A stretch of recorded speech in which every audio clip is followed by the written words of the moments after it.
We march in search of a solution to the suffering of our people. We believed and trusted in our Constitution, in our laws.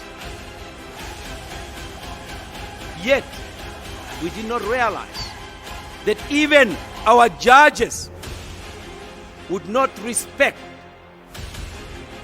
the supremacy of the Namibian parliament and the supremacy of the Namibian constitution in separation of powers.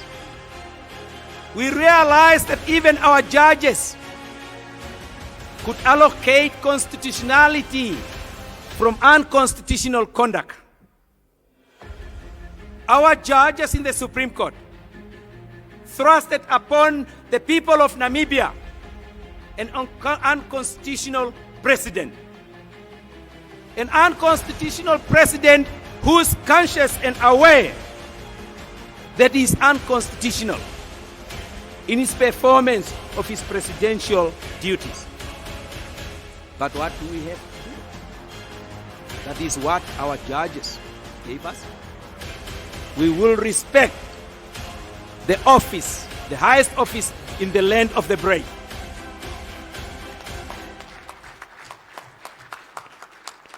We may not agree with the individual in it. Because, Comrade President Hake Geingob, I've got this to say. I should take this on the basis that, given that today is my birthday and your birthday is tomorrow, I'm the elder.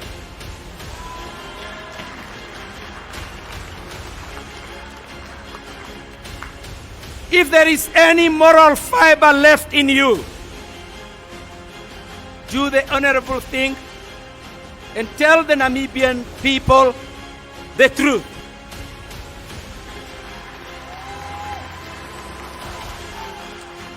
You once said your lawyers prevent you from speaking the truth.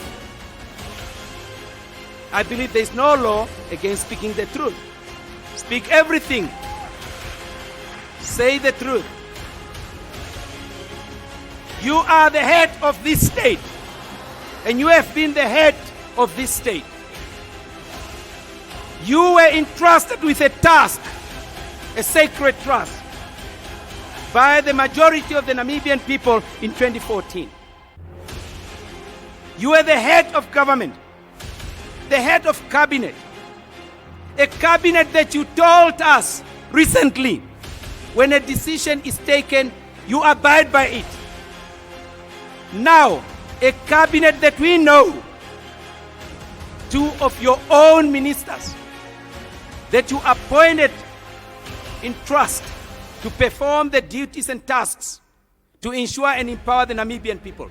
Two of them today are incarcerated in prison for the alleged conduct that is contrary to the laws of Namibia. You were the head of cabinet. You were present when the Fisheries Act was being constructed, when it went to Parliament, when it went to the National Council, and in terms of the powers vested in you by Article 56, when you ascended to that very act, knowing it empowered the minister, one single person, to preside over the resources of this country. And you are telling this nation, you don't know.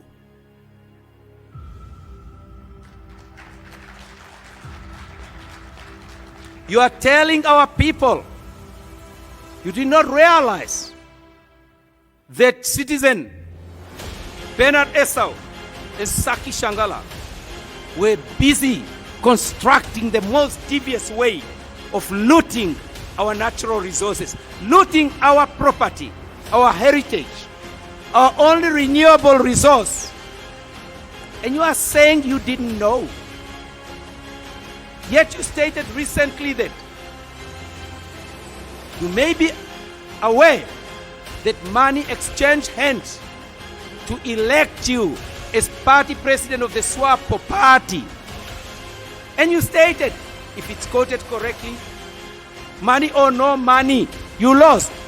Comrade President, you acknowledged a wrongdoing that led to you occupying the highest position in the land of the brave.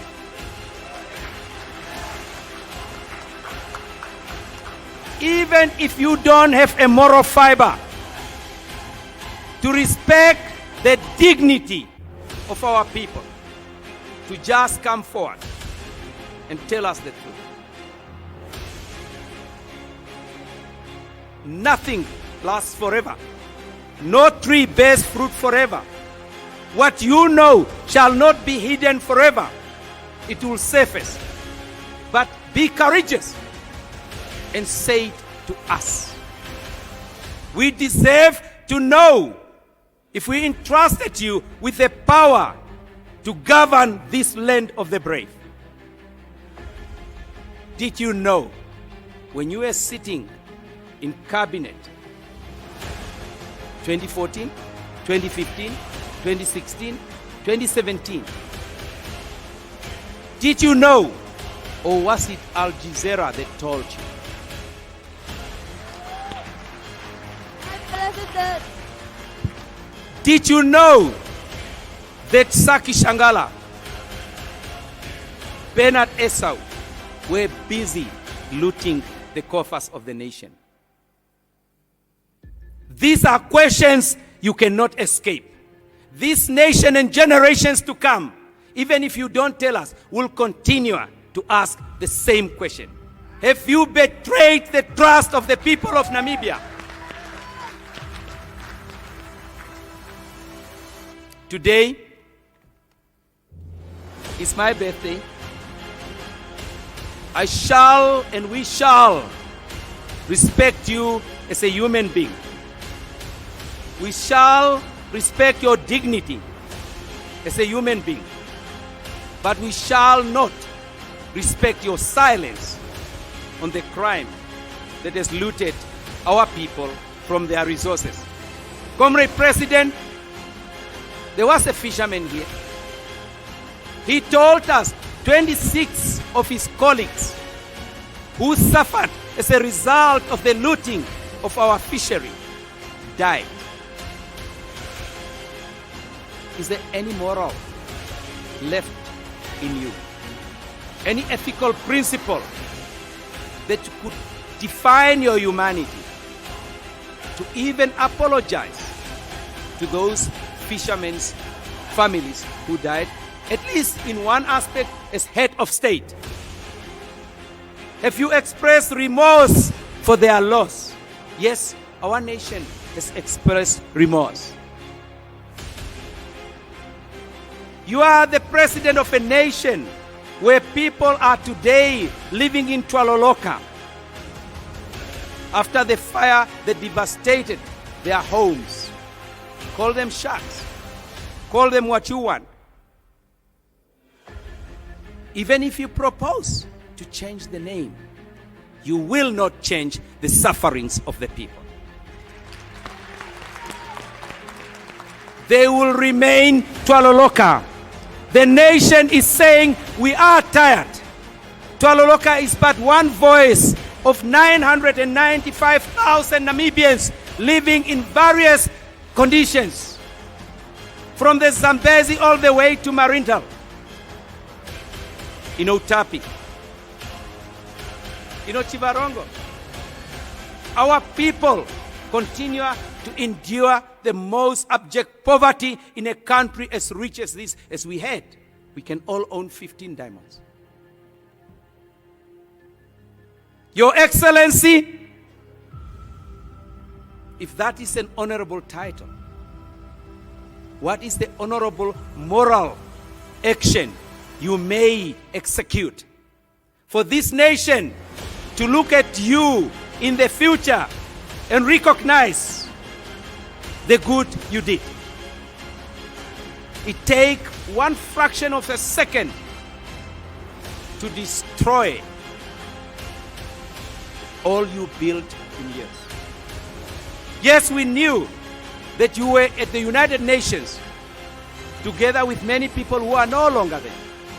We appreciate your contribution, but all that will vanish into emptiness if you don't just take that courage to tell us, did you know?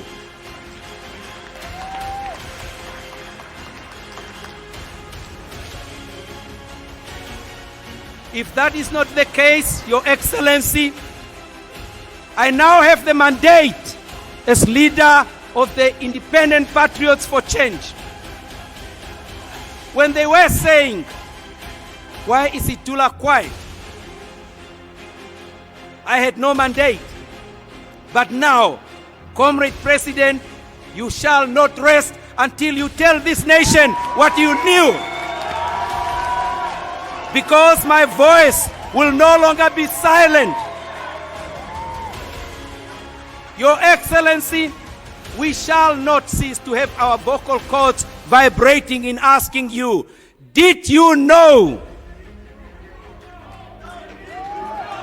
Did you know? Did you know? Did you know? Did you know? No. No. Did you know? It's good to be economical with the truth, but not when you occupy the highest office in the land of the brave. It's good to believe in ethical principles. And if this, what we did today here, is not exemplary, where I and the founders of this incredible, formidable political force that will march into the plains of Namibia, today we have taken that oath to ensure that our people shall no longer suffer, that our people shall not forced into exile. Only this time it will not be a solemn and exile in foreign countries because of a foreign occupational force, but because of homegrown imperialist regime. We shall not allow our people to go in servitude any longer.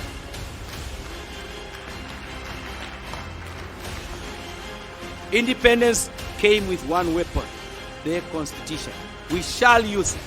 And we shall use it to the extent that we'll be able to ensure that the phenomenon for change, transformed now in the Independent Patriots for Change, shall continue marching until our people truly are free and enjoy the socio-economical wealth of our country.